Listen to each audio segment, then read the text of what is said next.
In 1915, Jiang Zemin's grandfather, Jiang Shixi, a doctor of Chinese medicine, ventured into business.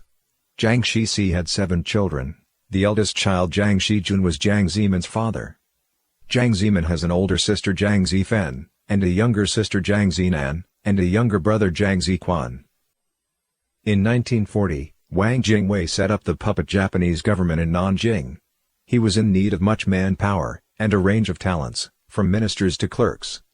It's for this reason that brazen intellectuals, crooked merchants, jobless has-been politicians and former officials swarmed to Nanjing. So did Jiang Zemin's father, Jiang Shijun. He was appointed as a vice minister in the Ministry of Propaganda, and made the head member of the institution's editorial committee. He also worked under Hu Lancheng, the main staff writer of the China Daily. He was in charge of the daily operation in the ministry. He feared that his work for the Japanese could come back to haunt him, therefore, changed his name to Jiang Guanqian. Both literature and electrical engineering were hobbies for Jiang Shijun, and he devoted much time to the two pursuits, working for the Japanese. Jiang Shijun had also made a careful study of Nazis' propaganda tactics.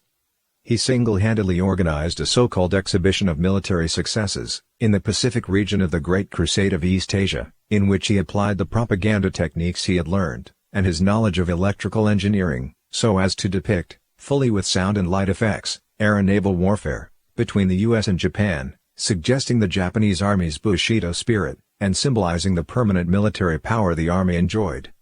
Through all of this, the audience would be given the impression that the Japanese invaders were unconquerable, and would forever occupy China.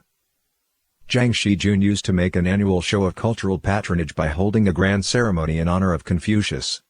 He would orchestrate a performance consisting of, as prescribed by Confucian doctrines, 8 roles of dancers, follow the rites, as prescribed for a king in the Book of Rites, and offer 3 sacrifices of pork, beef and lamb, and after the ceremonies, mince the 3 sacrifices and send them to officials in the ministries and bureaus of the puppet Japanese government. He also employed the folk-style propaganda. He reworked a Buddhist folk tradition, the Feast of All Souls Festival, for his own purposes, organized a grand version of the festival, that had lanterns floating on local waters, and found in it means to falsely suggest peace and prosperity, in the aftermath of, and so as to help people forget, the terrible Nanjing massacre, only a few years before. Spectators were anesthetized to the grim historical reality, so recent still, perpetrated at the hands of the Japanese regime. He published a children's picture book, entitled A History of British-American Aggression Against China, intending to stir up hatred towards the two nations, while eulogizing the greater East Asia co-prosperity sphere. Along with this, Jiang Shijun helped to plan the production of A Legacy That Will Live Forever, a movie, the goal of which was to bash Britain and America. Using a large sum of money, he solicited the help of a famous director, and further invited a movie star, to play the part of the Qing dynasty official, Lin Zechu. The effort masticated history, as we know it, so as to suit the needs of Japanese forces, and incite hatred against the United States. So that his eldest son might one day outshine others, Jiang Shijun sent Jiang Zemin to an expensive high school, Yangzhou High School, and then later to Central University, which was run by Wang Jingwei's puppet government. From a young age, Jiang Zemin was enrolled in piano lessons. That wealth would accrue in the Jiang family at that time, and through the dealings of a traitor, no less, was most extraordinary, for those were the years when the ordinary Chinese found it's hard to just make ends meet. Jiang Zemin would live up to his father's expectations, learning to sing, dance, play musical instruments, and even know something of Peking and the Canton Opera. Although he was busy with his job every day, Jiang Shijun always found time to earnestly and tirelessly teach his son, Jiang Zemin. It was then that Jiang Zemin realized power and money get things done. Jiang Zemin knew the power of media, a weapon he had come to understand before he was even 15 years of age.